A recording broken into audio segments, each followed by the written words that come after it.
it is swollen with This content. episode is swollen with content? And blood. Really? Yeah.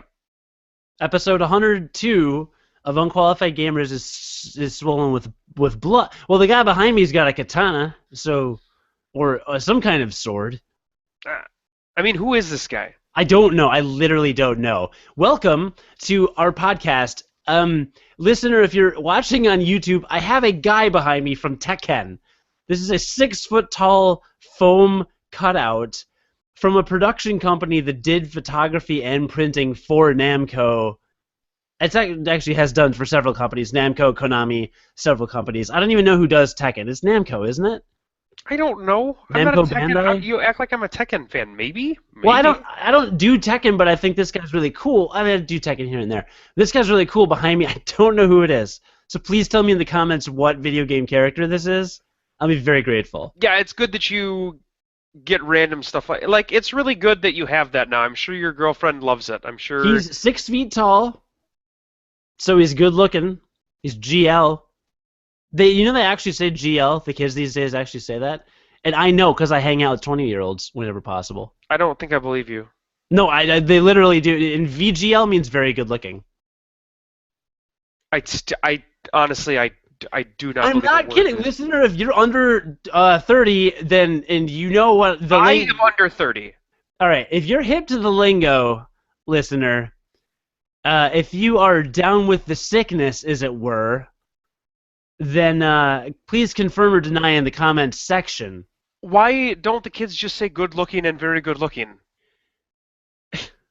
You are so pedestrian, Jonathan. You really are. I'm embarrassed for you.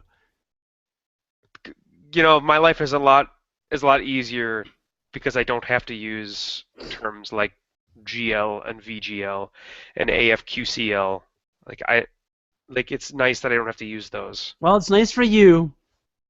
It's archaic to me. I'm glad that you're on board with this new wave dictionary. You know, like that's really good. Are you drinking a Diet Cherry Dr. Pepper?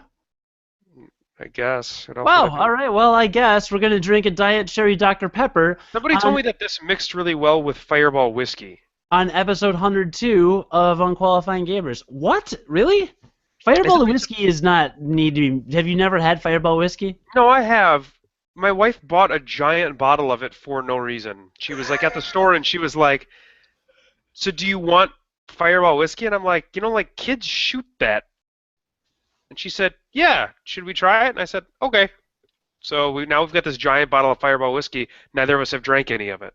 I mean, it is really easy to do shots of Fireball whiskey without a chaser. I haven't done a shot since like my wedding. Well, that's forever ago. Well, the next time MartinCon 2015 is going to bring back the shot.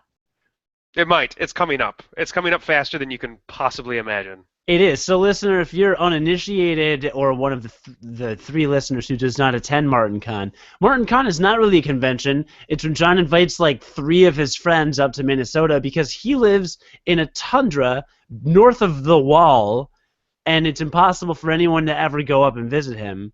So once a year for 2 to 3 days, he actually has free time, and I play board games, and we make videos sometimes. It's actually incredibly easy to come up and visit me.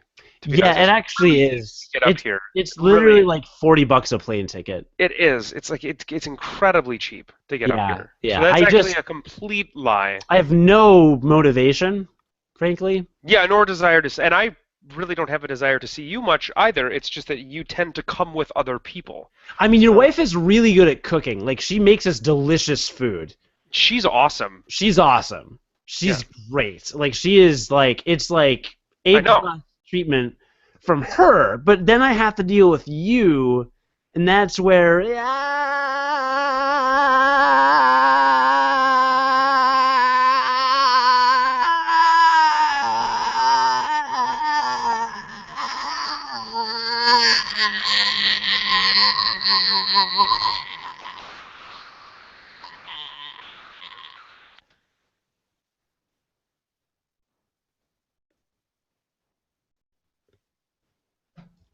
you know? We have a lot to talk about video games. Like we both played video games. We did, we did. I have a show and tell before we get into all the video. Well, Okay, there's just so many things to do. It's I'm outrageous. ready to be shown and possibly told. Well, because before we delve into what we've been playing this week, let's talk a bit about what's been up, lately. Like no big news in your life, right? I mean, you just pretty much suck. Other than we booked Martin Kahn, so that was nice. Uh, Listener, if you remember, like episode 90-ish, it was actually probably even before that. I talked about the destruction that was my basement, the destruction of my basement, that is finally coming to a close. Like the bathroom is being completed at the end of this week, and the nightmare will be put behind us. So that's a big thing. But otherwise, no, nothing new. Well, me neither. I mean, I plan to explore a lucrative career in dumpster diving as soon as the weather becomes tolerable Yeah, enough. you mentioned that before the show, and I still don't know.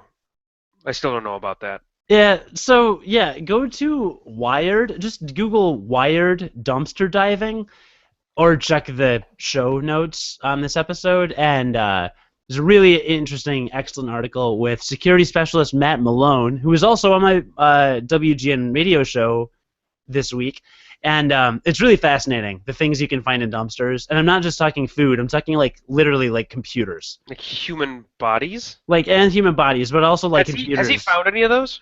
I didn't ask actually. You totally. I would imagine that would have come up in the conversation. Yeah, But it's you really can find babies in there. So well, right. I mean, that's where they belong. Yeah, I don't know. It was really interesting, and I actually legitimately do want to go dumpster diving sometime. So there's that little thing. But some things, something old, something new. Ha ha ha ha. There is a thing that I paid money for, and this is actually an exclusive Unqualified Gamers first debut. And our YouTube audience is going to enjoy this much more than our audio listeners, but you'll have to narrate it. Are you ready for this, Jonathan? yeah, A thing, I don't even know what I'm going to be looking at. So this is going to be great. I'm sure it's going to be great. a thing came in the mail today that I ordered, and it was released today on this date, I believe, is its like street date, and I'm going to unbox it right here. And I'm going to show you how I unbox things. Are you ready? Okay. Guess what it is. Okay, so I can't. I don't know. I think it probably has something to do with video games, I would think. It does. Here it comes. It's coming up on the screen. Get ready. Do do do do. Okay. It's the Toon Link Amiibo. What is that for the listener, John? How many amiibo do you have now? It Is the plural of amiibo? it is Amiibo actually. Okay, so how many amiibo do you have now? I don't know. I'll get to that when we talk about a certain game later that I won't spoil. All right, but here's what I do. So I do open these because I do. So I kind of fold over the top here, and you gotta peel the top off real carefully, right? Like very, very carefully. I just want to get inside this seam on the top. This is the most riveting thing we've ever done. And then see, once you get inside that little pane over here, if you just the edge, just the tip, you just slide your finger in the tip on the side, and I'm opening it, all right? But there is an actual art to this. I know because I unboxed 4 other amiibo before we started recording. You don't know if I'm kidding, but you will. So slide it, and then along one of the creases, eventually you'll be able to stick your finger in it on top of the color part. See, look at that. Like I didn't rip off everything. So what I can do is I can now get in the seam this way, which is the ideal preferred way to do it, and then you rip it this way. So what happens is this creates an alternate reality, right? So now when you fold it forward, the original box, the flat part, is still flat. You'll have Sorry, to. do you keep these boxes? I do keep these boxes. And then what I do is I pop out this little effer, you know what I'm saying? And there he is. There he is. Ha! That was Toon Link screaming. Ha! Looks really cool, actually. It's a cool little Toon Link there. I don't know how to get my camera to focus, so it's not going to look good to you, but it looks good to me. So, maybe if I slowly. So that's Toon Link, and he's going to get me unlocks in Hyrule Warriors, and it's going to make me real happy. And there is your first ever live Unqualified Gamers unboxing during an episode. And then actually, I stick that little deal back in the thing, fold it back up. Look, it looks like I never opened it, except that there's no figure inside. And then I line it up on my shelf. You line up empty boxes on your shelf? Yeah, I have 4. Well, I don't want to tell you how many. You almost tricked me. I have a certain number that are visible. I don't care how. Well, part of me cares for like this morbid, hate-filled curiosity as to how many empty boxes you have on your shelf. But why would you keep empty boxes on the shelf? Well, because they look really good. Nintendo works very hard on their packaging, and I like to appreciate that. I'm also the kind of guy who, when opening Christmas presents or birthday presents, like I'll rip open the seams where the tape is, but I won't like rip the wrapping paper in the middle. That just bothers me. Okay, no, I get that. I mean, that's fine. Like, I understand that. But, like, now you've got a bunch of empty boxes on your shelf. Like, why even open it in the first place? Well, because they're colorful, and because by opening it, you unlock the potential of the Amiibo, right? So, like, if I look at the back of this box, it says, Battle with Amiibo in Super Smash Bros. For YU. And what I can do with that is I can train Amiibo, I can name him, and I can train him. And then you can also look for an icon. It instructs me on the back of the box, and that's how I'm good at following instructions. It says, look for the icon on Amiibo-compatible games. And that's, there we go, look for the icon on Amiibo-compatible games. And what that means there is that you should look for the icon on Amiibo-compatible games, and it will allow you to compatibilize and unlock up to level 50 in Smash Brothers. I bet they'll release a patch in Smash Brothers for Wii U that allows you to surpass level 50, but that's another first, a first-time prediction here at UnqualifiedGamers.com. So, how much did you pay for that?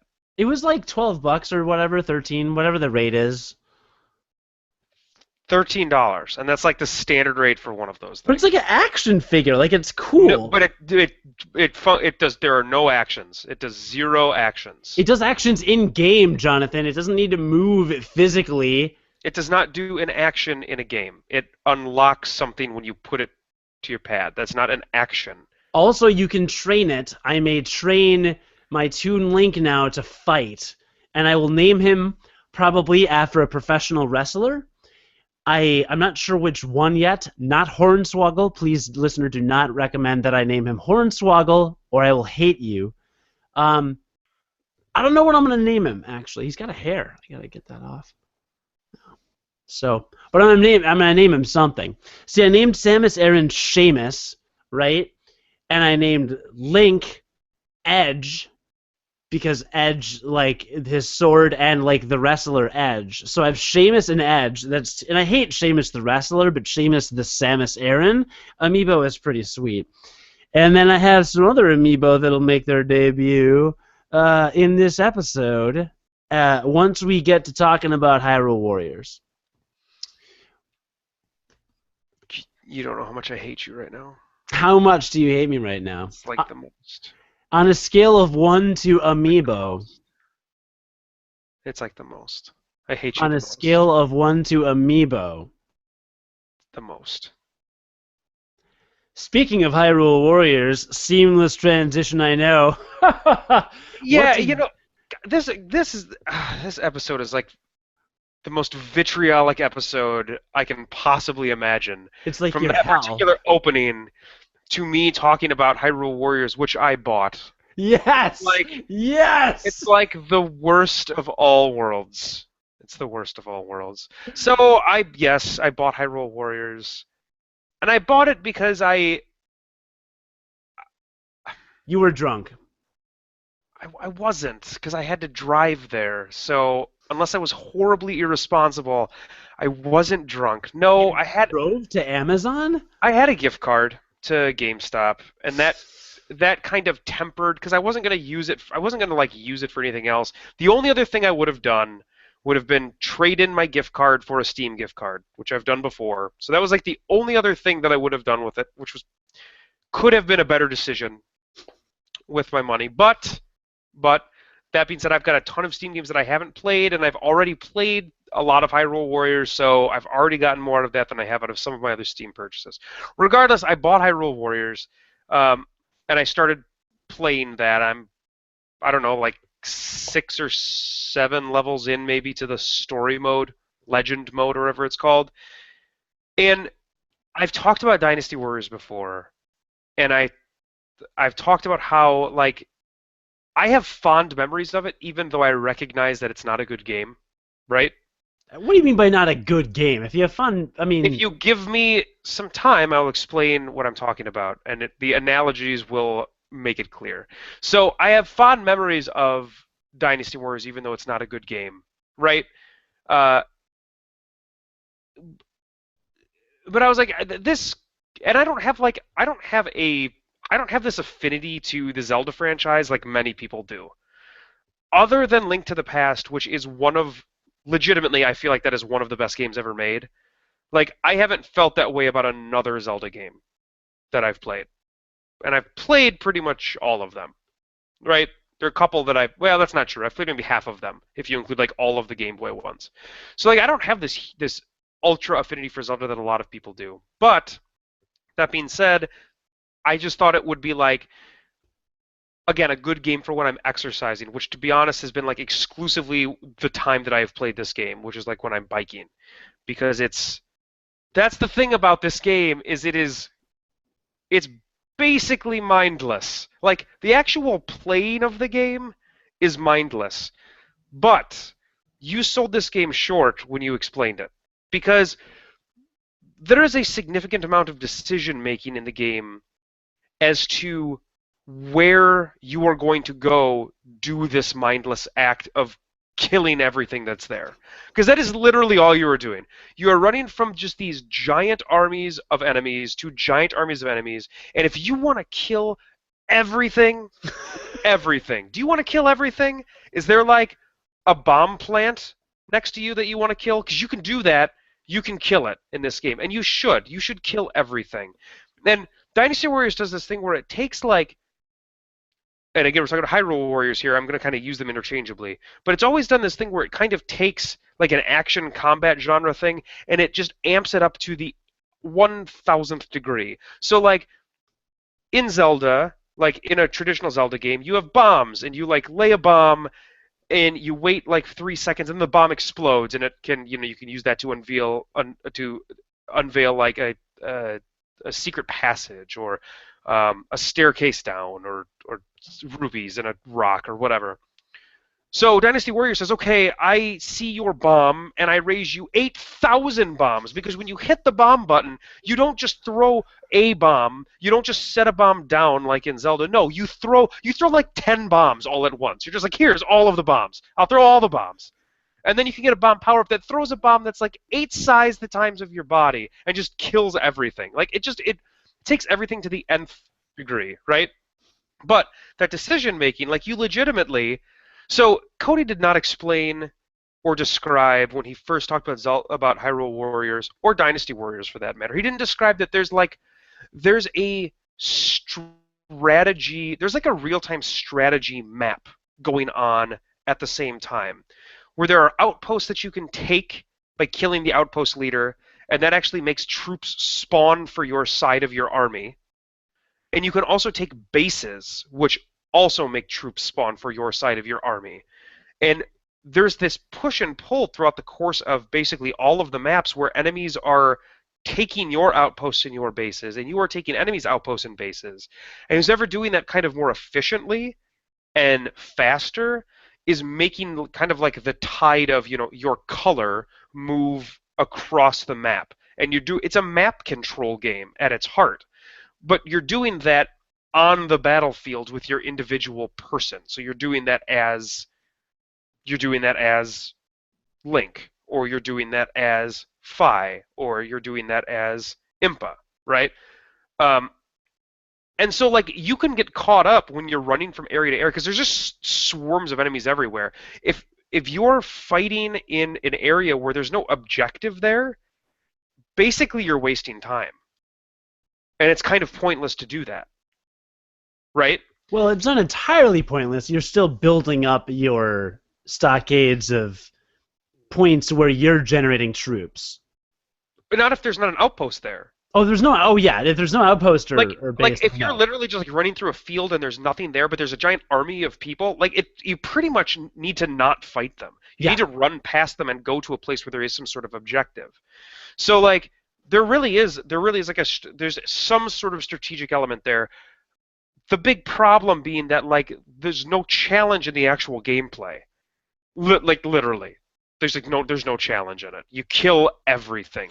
You kill everything. In one combo, you kill an outpost boss. Like the guy that is guarding the outpost to allow your side to can take control of the outpost to make your troops spawn there. He literally dies in a single combo from any of the characters I've played so far.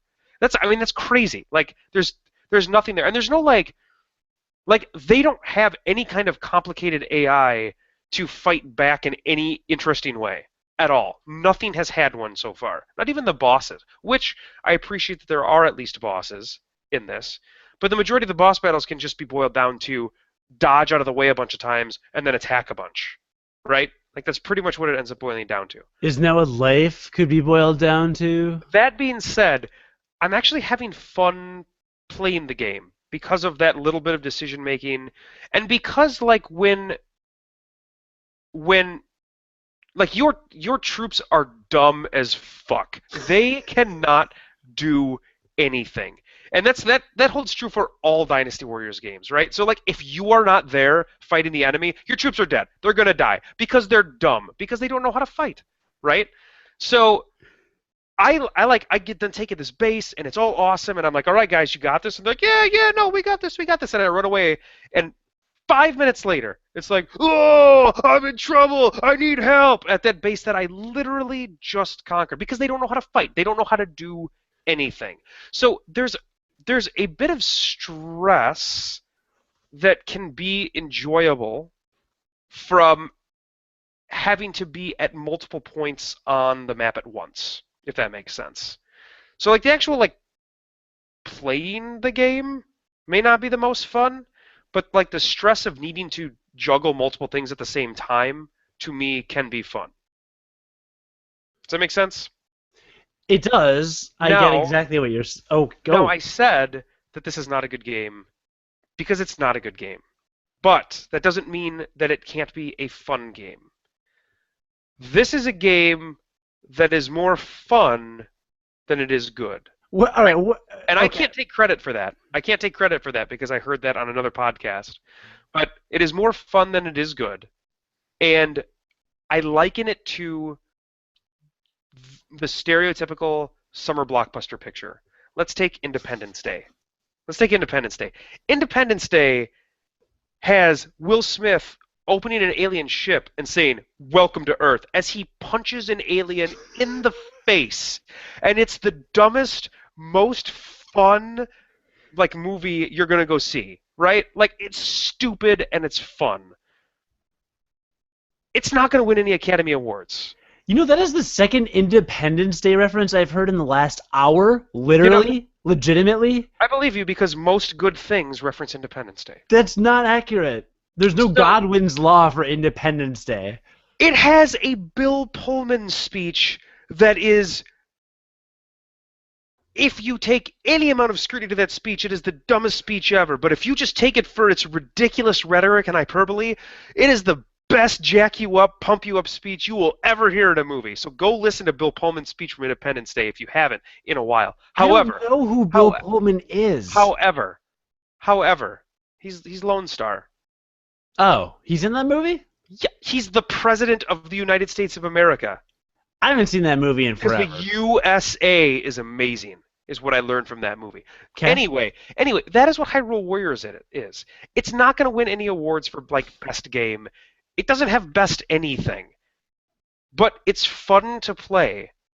And just like going to see some of those summer blockbuster movies are fun to go see, and like I'm willing to pay money to go see them because you just like turn your brain off and you go for a ride for a while and it's fun. That is what Hyrule Warriors is. You turn your brain off, you go for a ride. It's got fun graphics. There's you feel like the most powerful person ever in an action game because you're literally like you finish a level and you've killed 3,000 enemies. In 15 minutes, in 15 to 20 minutes, you have somehow managed to kill 3,000 enemies. Think about that. Think about the pace at which you have to kill things to kill 3,000 enemies in 20 minutes. It is outrageous, but it is awesome. Like it's awesome to just see everything dying. Everything is dying. Everything dies. It all dies. Everything dies. And then you win. And you like unlock some stuff, and it's stuff that really doesn't matter because you're gonna kill everything regardless of what you're using. You unlock like a new weapon, and it's got 8 more damage, and that's fine. I can equip it, and you equip it, and then you kill everything the same. Everything dies in the exact same speed, and it's still awesome. There's giant explosions everywhere. That is what this game is. It's the summer blockbuster movie. And you don't go to the Academy Awards, you don't see it at the Academy Awards. You don't see it at the Oscars. But it's the movie you like come back to turn your brain off and have fun. That is what this game is. And it totally has a place. It's got a place in the pantheon of video games. It's just not it's not like a masterpiece. Like there's no masterpiece in this game. But you were having fun. I am. Like I said, it's more fun than it is good. And that's fine. And there's something to be said for that, though. There is. Like, you don't watch Schindler's List and get super excited about all the explosions and all the dying Jews. That's not why you watch Schindler's List. Like, Schindler's List it's far more engaging and emotional. And it's like I don't think there were explosions in Schindler's List. The point is that like there are movies that are incredibly artistic that are considered very good movies that aren't necessarily fun to watch. Like Requiem for a Dream is not an enjoyable movie to watch for me. I've watched that movie many, many, many times. I don't enjoy it. It makes me feel very not good. But I like it for the way that it's made. It's just this game is not artistic. It's not artistic, I guess is what I'm trying to say. Nothing. There's nothing artistic about it. You kill 3,000 enemies in 20 minutes. There's nothing artistic, but it's fun. Kind of like the opposite of The Last of Us a little bit. And The Last of Us was fun enough, but I mean, you never played it, so you can't relate, but like I thought The Last of Us in terms of story and pace and atmosphere was a masterpiece. That's why it won Game of the Year from literally everyone in 2013. But in terms of like fun, sheer fun, like the gameplay gets knocked a lot for being a bit repetitive. It's not particularly over the top. I mean, yeah, you kill some zombies, but I don't know. It's not a perfect game. I mean, there is no perfect game really, except for Super Smash Bros. For Wii U. But this isn't a bad game. You wouldn't say it's a bad game because I think that some of the value of a game inherently is derived from its funness, right? It's not like a well-crafted. No, it's well-crafted. So that it's got great like production value. Like it's obvious that they took that it's Koei, right? It's obvious that Koei put a lot of time into making it the Zelda universe, and like the levels are beautiful, and the game looks great. It's got high production value, and it would because Nintendo wouldn't allow the Zelda name to be on anything with a low production value. But the game is it's not a good game. And I don't know how else to explain it because I just spent 15 minutes explaining it. But it's not a good game, but it's a fun game. But it's not a bad game, inherently because it's a fun game. Independence Day is a bad movie, but it's a fun movie. But it's a bad movie. But I don't think Hyrule Warriors is a bad game. I think it's probably a bad game, but it's a fun game. Then why do I have $100 worth of Amiibo figurines sitting around my apartment to unlock more stuff in it? Because something is horribly wrong with you. There's an addictive element to Hyrule Warriors. There's so much to unlock. I agree. It's not even just that. It's just that like the act of slaughtering thousands of innocent, I'm sorry, they're not innocent, thousands of enemies is it's appealing. It's fun just to be, it's fun to be the guy. It's fun to be Jesus. Jesus couldn't fight as well as Link does in some of these battlefields. Seriously, when I'm playing as Link, like I think I'm outpacing Jesus in the terms of in just the number of things that are dying, right, on the battlefield. So well, Jesus wasn't well known for killing hordes of creatures. I don't think. I might be mistaking him for the 300 Spartans. I get those two confused often. Yeah, you might be. They all have long hair, so or Roman Reigns. You may also get them confused with Roman Reigns. I get confused. I do get confused with him too. No, legitimately, I think it's acceptable to say that this is a bad game. But I don't think that it is. But that it's a fun game. I do. I really do. I think you're wrong. That's fine. You are entitled to be wrong. That's fine. But I'm sorry. You're entitled to your opinion. That came out. It's a Freudian slip. Yeah, it's just. And maybe it gets better, but it doesn't. I know because I've played Dynasty Warriors games. I know there's literally nothing different that's going to happen in this game. Any battlefield I'm going to go into, I'm going to slaughter everything, and that's fine because it's kind of fun to do that. And then I'm going to unlock some stuff that's not going to make a difference, and that's great. I mean, that's a thing. But the strategy will get more difficult. No, the reason why the game is fun is because they give you a large variety of heroes from which to play from, and they all kill everything. Okay, so like every character is going to kill everything. That is standard between the characters of this game. What is different is the way that they move. So you have to get there is definitely some technique to using the different characters, because some kind of like Link is very I hit the button and the sword swings, and I hit the button and the sword swings, and everything in front of me dies. So he's probably one of the easiest characters to use because basically just everything in front of you dies. If it's in front of you, it's going to die when you hit the button. Fi, for instance, she's this blue sword robot. She's the spirit of the Skyward Sword from The Legend of Zelda Skyward Sword, which I have reviewed and you have not played. So she kind of when she does her basic attack, she spins around she almost spins around in circles. So she covers this very large area, and so you have to kind of know where to fight and how to move with these people in combat, and then what each of their combos do with the different weapons that they have. And not only are there different characters, a lot of different characters from which you can choose, but they each have different weapons, and they all handle differently. So there's every character at least feels very different. So you can keep the game pretty fresh because you're literally always just going to kill everything. That's going to be the gameplay every time you go in. It's just, how do you kill everything? Do I kill everything with this giant magic staff? Do I kill everything with this giant magic sword? Do I kill everything with this giant magic textbook? I don't know. I just want to kill everything, and that's what you do. Well, I'm about to prove you wrong live on this episode of Unqualified Gamers. Are you ready for this? No, I don't. I'm going to prove to you that spending more money makes games more funner. I didn't even say that. All right, so check this out.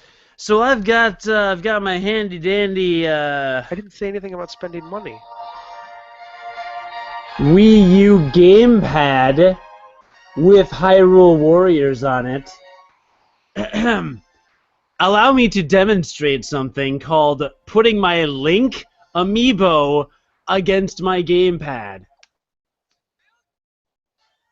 You know what I just got, John? I just got a Triforce spinner. An ancient machine designed to float over land. Use a strong attack to deploy the spinner, and then follow up with various types of combos to turn your enemies' worlds upside down. Now, Pinteresting. Let's see what Seamus can do for me. I just put Samus Aran against it, and I was given weapon obtained, Epona of Time. Link's beloved steed and most faithful companion. When the gauge is full, charge ahead with a strong attack. You can also charge by holding X at the end of a combo attack. I just paid $13 for Toon Link, and I have not yet utilized him. Let's find out what Toon Link brings to the game. Another Epona of Time. But this one is probably better than the other one. Well, we have some special guests today, Jonathan. We have some special guests. And one of them is, oh, who's this? Is this a new challenger approaches? It's Princess Zelda from The Legend of Zelda. Princess Zelda, what have you to offer me in this game of Hyrule Warriors? Weapon obtained, Royal Dominion Rod. Sounds kinky. Somebody's been watching 50 Shades of Grey. A mysterious rod with the ability to command stone statues.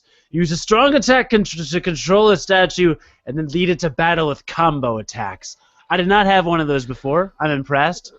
And guess what? Just cause, John. I got one more amiibo. Guess which one? I don't know. Is it a bagel? So long, Game Bowsy! It's Bowser, because he's awesome. Let's see what Bowser has to say about Hyrule Warriors. Weapon obtained, Mirror of Twilight. A sacred treasure that amplifies Twilight magic and can summon objects from the Twilight realm. Its powerful strong attack takes a long time to cast, though filling up the Twilight gauge speeds it up. Back to you, John. That was really good. I got 4 weapons. That only cost me like $50-some. I want you to know the I would have given anything for you to unlock 4 Eponas of Time. I want you to know that. I would give up video games for a month for you to have put every amiibo on there and unlocked an Epona of Time. Look, I don't know what anything you just unlocked does. All I know is that you're gonna get into the game and you're probably gonna kill everything. You're probably gonna kill. It doesn't matter what weapon you're using. Everything is going to die, and you're gonna win. That's all. That's probably what's gonna happen. Am I close? Yeah, but I'm gonna do it in different ways now. Okay, great. That sounds great. That's perfect. That's great. Look, I'm gonna keep playing this game. It's a fun game. Again, it's not a good game. It's a fun game. It's not a good game. Well, you are entitled to your opinion, no matter how wrong it may be. I am strategically lining up my amiibo behind me so that you can vaguely see it on the couch behind me. I sure hope you unlock some more Eponas of Time. I do as well. Well, I feel good about my amiibo purchases. I feel they're motivating me to play a lot more Smash Brothers for Wii U, which I haven't lately, but there will be times when I want to play it, and as I do that, I will be able to train them as amiibo of my own, and it will be special. That's good, because we should really view this hobby of ours as commitments. There's an obligation for you to play Super Smash Bros. Brawl or Super Smash Bros. For Wii U, even if you don't want to. There's an obligation there. No, don't you think? They are like Tamagotchis. Don't you think? No, what I'm saying is when I have the onus to play Smash Bros. For Wii U, I'm not going to start playing and be like, well, what can I unlock now? But instead, I will be training Amiibo who are like pets. They're like my friends. They're like my only friends. And they're all behind me. Maybe the saddest thing you've ever said. So there's that. I wish this 6-foot tall guy from Tekken was an Amiibo. You should try putting him up to the Wii U gamepad. I wonder if he would unlock something.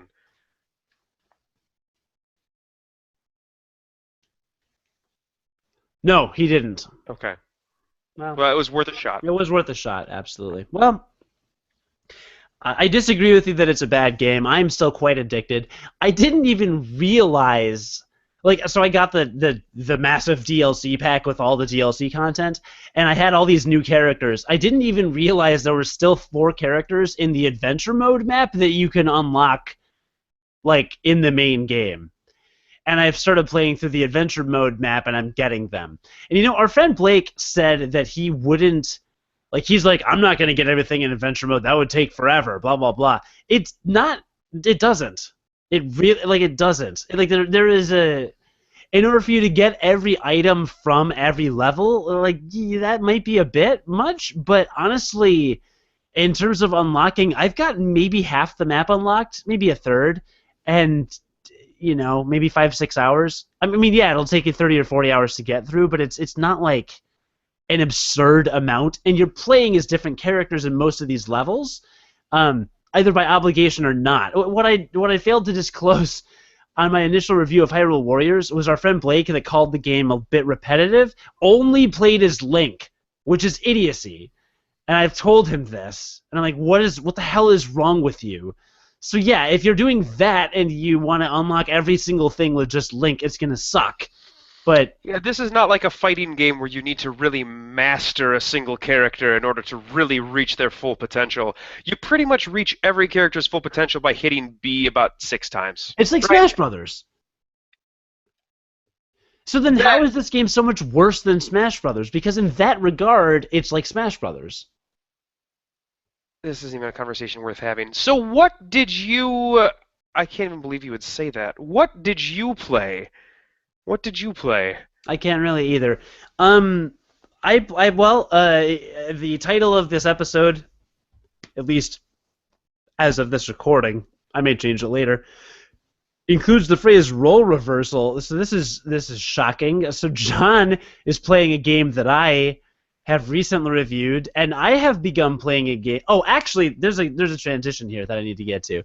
I've started playing a game that John has played before. I do want to say one thing about Hyrule Warriors that bothers me. So my girlfriend spends a lot of time in my apartment, and we've only known each other like 4 or 5 months, right? And she didn't grow up with video games. So I decided to turn on Hyrule Warriors, and I go into a level of the DLC I mentioned. There's a whole side storyline where you play as Sia, the villain, and you go through like 5 or 6 levels from her perspective. So I'm at the like weird voiceover before the level where it's like, Sia, it's like some woman says random, some woman narrates the story. I don't understand why. I already said that it just feels weirdly out of place to me, but it's fine. So she's like, Sia took her soldiers and went to Hyrule, hoping to get the Triforce from Ganon, and like it's whatever. But during this, it's showing Sia, who has gigantic breasts. It's ridiculous. It's like it's cartoonishly large. They are ridiculous. And like a kind of corset with like a slit down the middle. So her outfit is absolutely outrageous. It is completely unnecessary. She's like, so my girlfriend was like on the computer reading something, or like went in the next room, and she comes back in and she just goes, "What the hell is this?" And like not in like a bitchy way or anything, but just not like an accusatory way. Just more like in like a true exclamation of wonderment, right?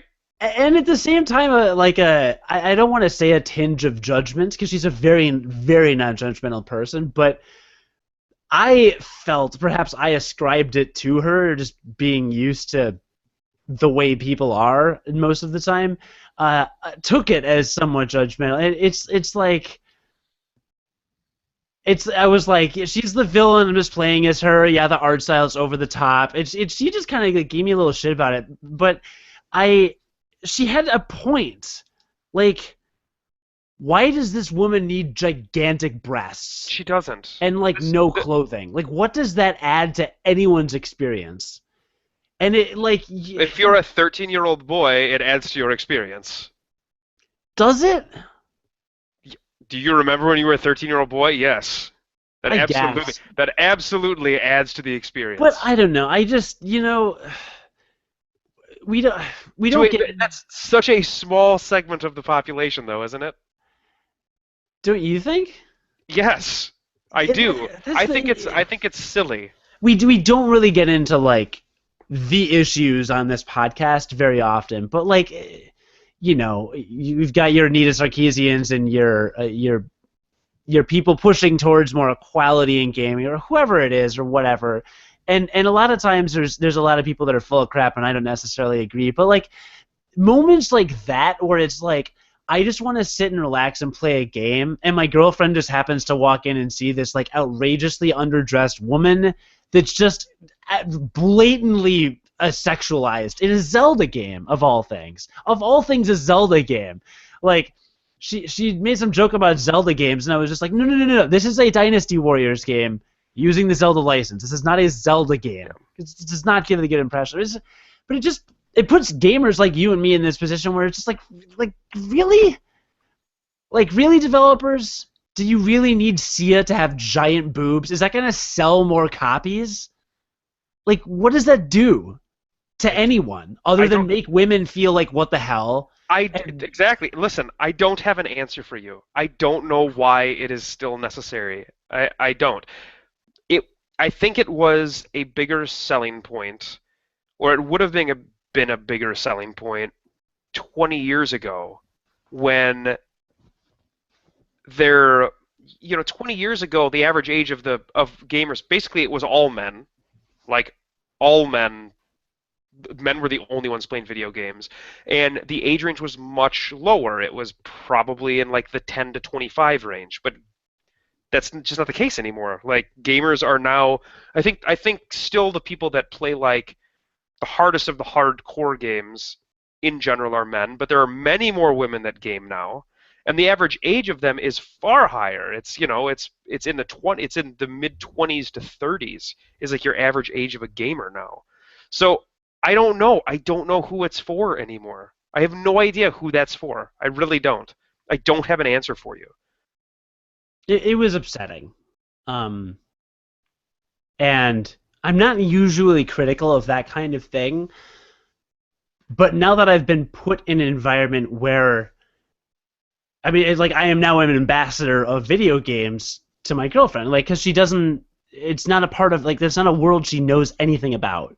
Right, and that doesn't exactly give the best impression if that's just what she walks in and sees. Right, exactly. For no reason. Exactly. It doesn't add anything. It's so inconsequential to the game, and it's like, and I'm not chastising specifically Koei for doing this, because that's kind of a thing that they're known for, and maybe they're just so used to doing it they didn't even think about it.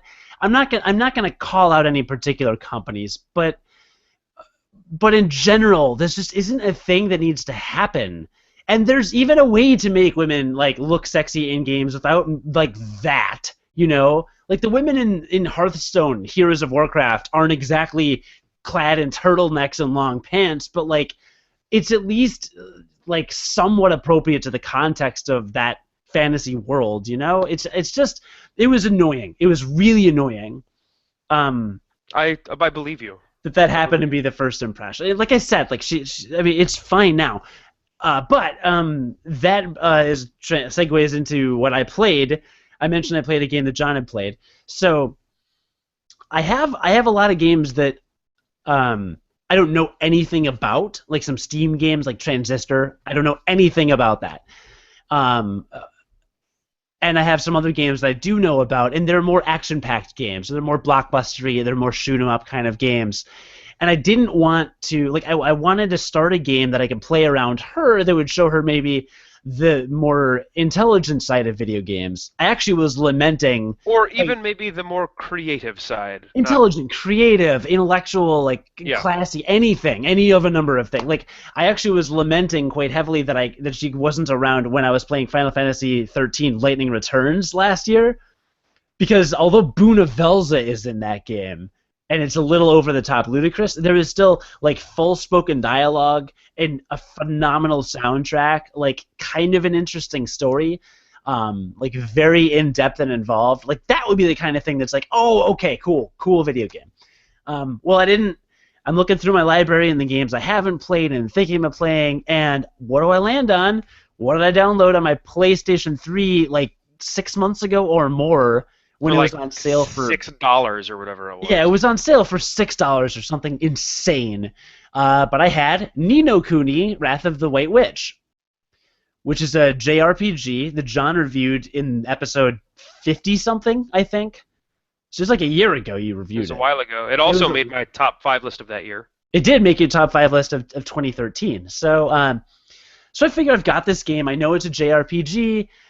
Jon mentioned that it's very clever. Generally, role-playing games or JRPGs are going to show a bit more depth of story because they're role-playing games. They're playing a role. They're storyline-driven, or at least story is like an important factor.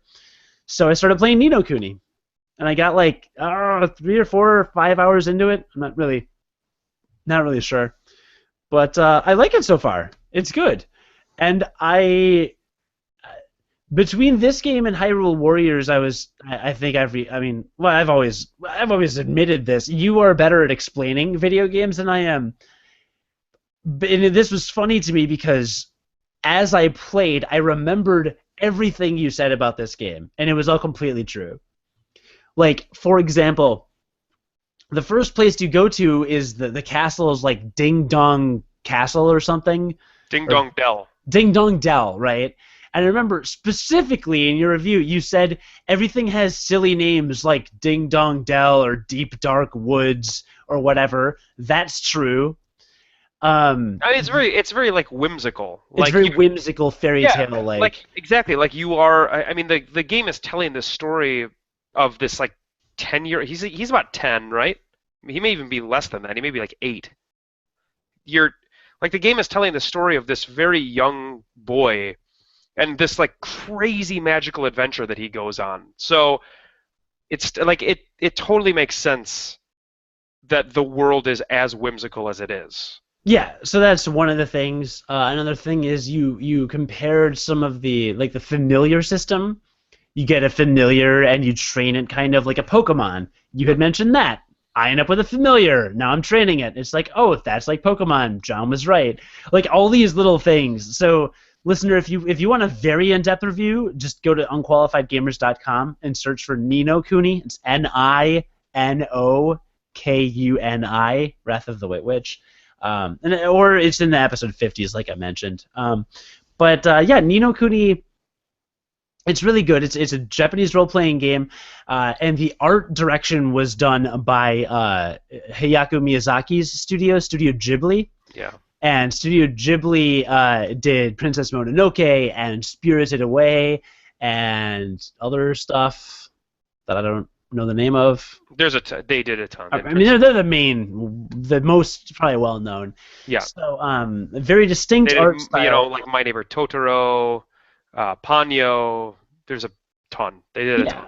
So if you know anime, you know Miyazaki, so we won't continue. If you don't know anime, you're like, all I hear is Japanese words. So yeah, and this game probably isn't for you. Right. Because that's like the best thing I think about this game is it literally feels like you're playing a cartoon. I think I thought that the whole time. See, you thought that there's a lot of anime interspersed. Like all the cutscenes are just full anime scenes. They do flow very smoothly with the gameplay. However, the anime scenes the animation is so choppy and so it's anime. So it's not a very smooth animation style like certain American animation. Anime tends to skip frames, so like somebody raising their arm is like 4 frames basically and doesn't animate the entire thing. You know what I'm talking about, right? Mm-hmm. You give me okay. Um, so because of that contrast with the gameplay being smooth, because it's all polygons moving around, I don't find it as totally seamless. But in terms of the art style, at least anyway, and the way that the visuals look, even though they don't move the same way, they still like if you were to look at a still frame, they would look seamless. So totally agree with that. And maybe they did that on purpose to kind of separate the cutscenes from the non-cutscenes. I don't know, but I do like the animation style. It's very bright, very pastel, very like artistic.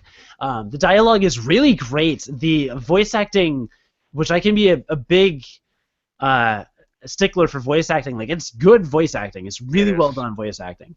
And I'm doing the American. I could have done Japanese, but I decided to go English dub. Mr. Drippy, who's like your traveling companion, his English voice is phenomenal. Yeah, it's really good. He's got a Scottish accent. It's Welsh, I think. Is it? Oh, I think it's Welsh. Makes sense. Which is why he kind of has that kind of. It almost sounds like like dirty or something. Like it's got just this very. It's a great accent. It's awesome. I love it. Yeah, I think he's Welsh. Yeah, it's different than Scottish. I couldn't put my finger on it though. Yeah. So. You like skip a lot of consonants when you're talking with like a Welsh accent. Sounds like you're skipping consonants. I love it. I think it sounds awesome. Yeah, it's good. It's good. The voices are good. And like John mentioned, you start in the real world. There's a little bit of exposition, and then you meet Mr. Drippy, and you go straight into this fantasy world that's very akin to anything in Miyazaki. You know, all the creatures are very fantastical. Tons of bad puns everywhere. There's a goat enemy called the bartender. Okay. John has even mentioned this in his review of it, was this cat. There's this cat king, and you meet it, and everyone keeps calling it your Meowjesty, and he keeps saying things like, "Oh, that's a perfect idea," and things like that. I want to play this game again, man. You're making me want to play it again. Seriously. It's so hokey and over the top, but it's cute and it's clever, and it's gotten her a little bit engaged, my girlfriend a little bit engaged, so it's nice to be ambassadoring video games a bit, so it's not so like, oh, here's a one with giant breasts and explosions. Yeah, I don't think you're gonna find any sexualized anything in this game. Yeah, yeah, it seems very sterile, which is fine and good. Yeah. So that's good. Yeah, she actually calls Hyrule Warriors the game with explosions and constantly triumphant victory music.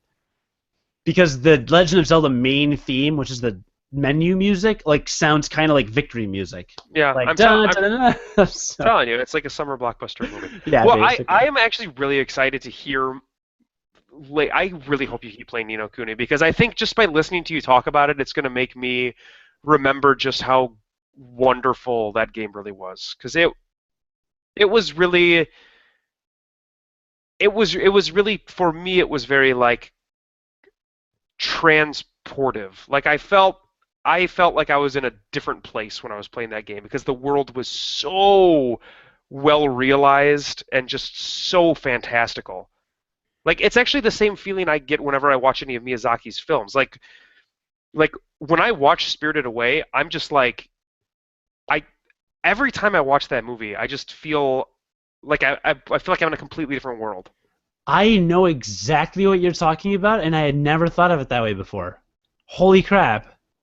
Yeah, he just has his studio and his artistic vision is so like it's fantasy in a way that like literally nobody else does fantasy, and so it just feels like a totally different place. I love it.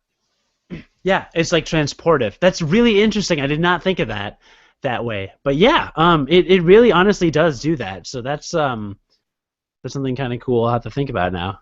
Or not think about, because it's so natural, you know. Yeah, but I really hope that you keep playing it, because I really do want to hear your perspective on it. I will. My progress it's gonna take a long time, I think, because is. now it's become one of those games that I'm only gonna play like when she's around. Yeah, for sure. So granted, she's around a lot, but still, that does. Like, after this episode, after we're done recording, I'm going to export some audio files, sit down, and play Hyrule Warriors, because I'm by myself, and I feel like explosions right now. Hmm. So there's that.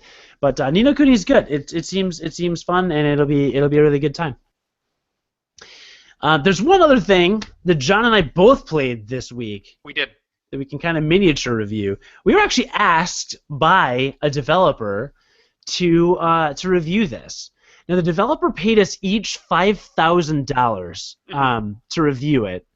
So It is literally the best game I've ever played. yeah, so it is. No, but aside from that, it's the best game we've ever played. So we don't want you to think that that money has influenced our decision. But it's the best game ever made, and go buy it. It's free, but then buy everything in it. Yeah, but well, there's no microtransactions, but Right. donate PayPal. I'll talk just all of it. Donate all of it. Do that, yeah. So actually, we weren't paid for this because who would pay us?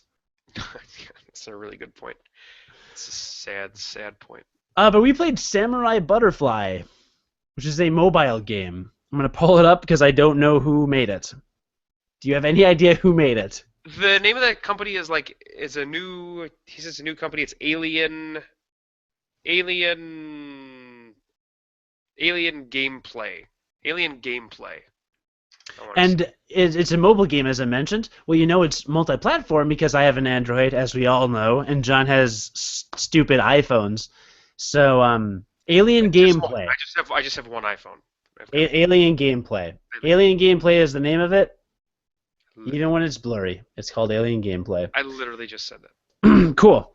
So, it's on both of our devices. It is Angry Birds, essentially, or an Angry Birds type. I think that's probably the easiest way to describe it is it's an Angry Birds clone.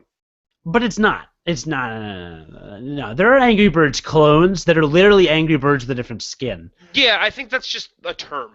Like I think that's just a term that you use when you describe something. But it plays like Angry Birds. So you are a butterfly that is constantly moving to the right on the screen, and you can tap the button and your butterfly floats a very specific distance up and down. And then if you hit anything, you die. Right? That's pretty much it. Yeah, that's pretty much it. Now, when you're doing this, it's like a level structure. So you're going through a level. There's spikes on the ground. There's birds flying at you. There's sharp things that you can run into. But the art style is pretty interesting, actually. It's kind of like a cel-shaded, like very stylized, kind of like the game Limbo. Like where there's a lot of things in silhouettes in the background. Actually, everything is a silhouette other than your butterfly. Is that? Yeah, that's correct. So everything's a silhouette. It's got a very like grayscale. Is a grayscale look other than your butterfly, who is like brightly colored. And yes, I'm not looking at the camera because I'm playing it because I'm trying to like suck myself back in. And it's not ultra hard. Like what sucks hard about Angry Birds is Flappy Bird. Flappy Bird, rather. Have you been saying Angry Bird this whole time? Did we say Angry Birds? Yeah, I meant Flappy Bird. If we meant said Flappy Angry Birds, we meant Flappy Bird. So we meant it plays like Flappy Bird. When you tap the screen, it hops up and down. Hello, camera. You can focus on me now. Anyway, so yeah, you press the screen and your butterfly hops up and then quickly falls, so you have to tap it again. But you have to do it, and again, avoid birds, avoid some giant metal spinning like plants and other stuff. Plants, things like that. So just random stuff that both moves and doesn't move. Yes, but there is a sense of progression in the game, and it's not impossible, which is nice, But there are checkpoints.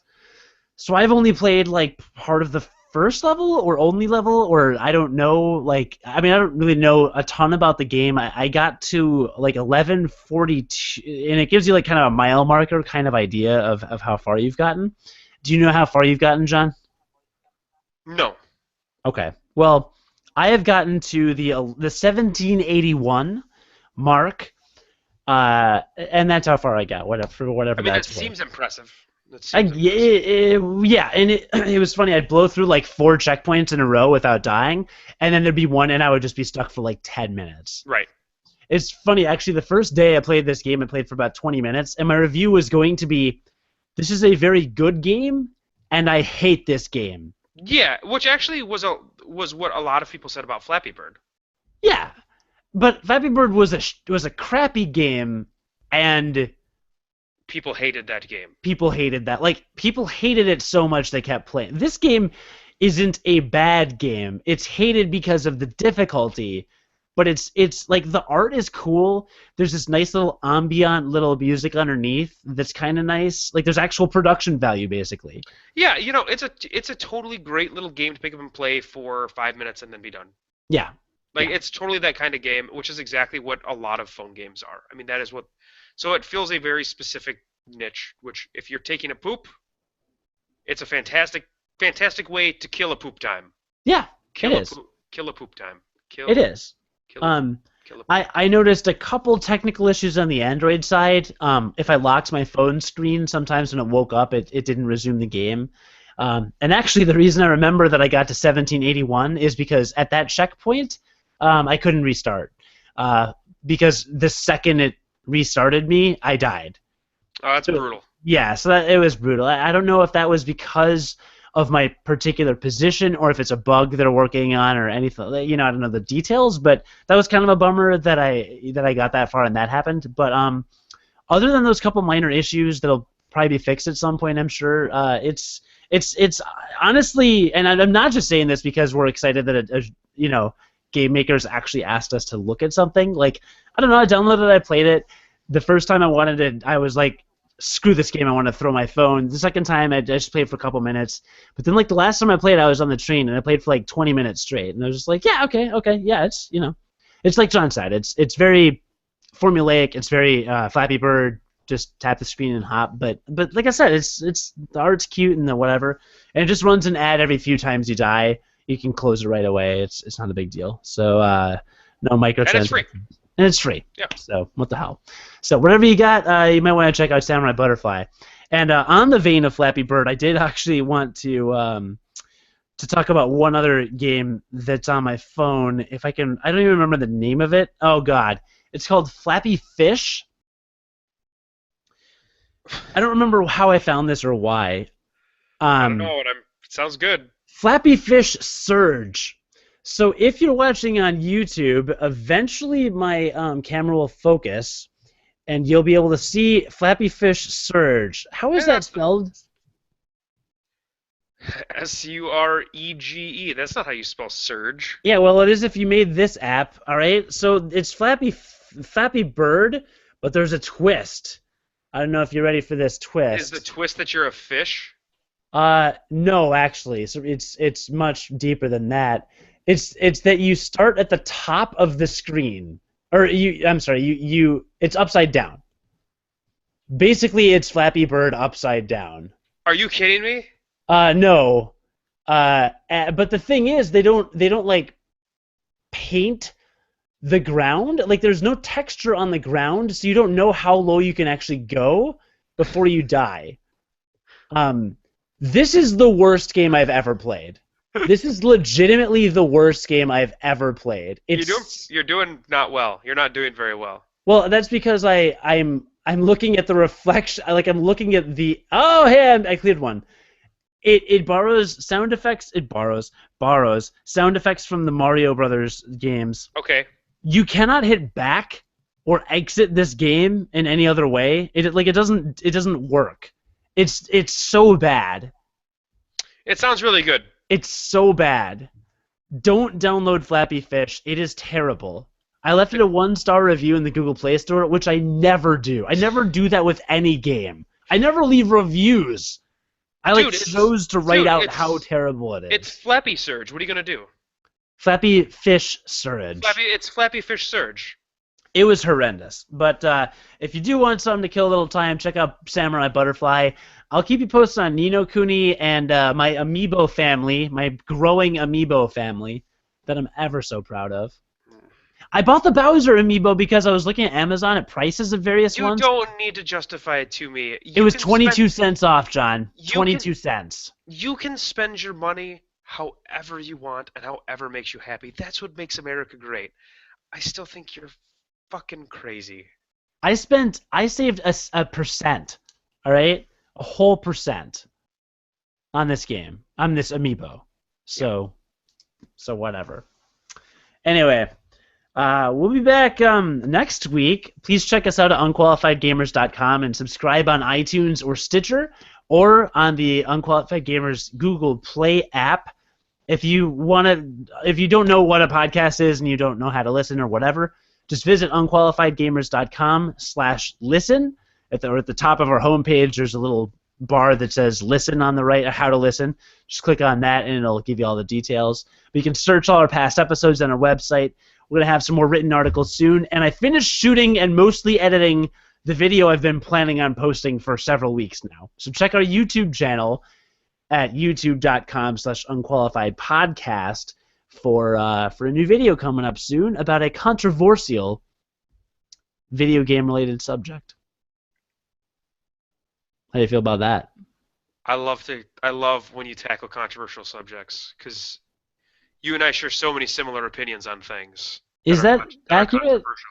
No, that is actually the opposite. I think you and I are very dissimilar in our feelings on things. Although apparently we can agree that giant breasts kind of unnecessary. Kind of unnecessary. Time. Yeah. Unless my face is between them.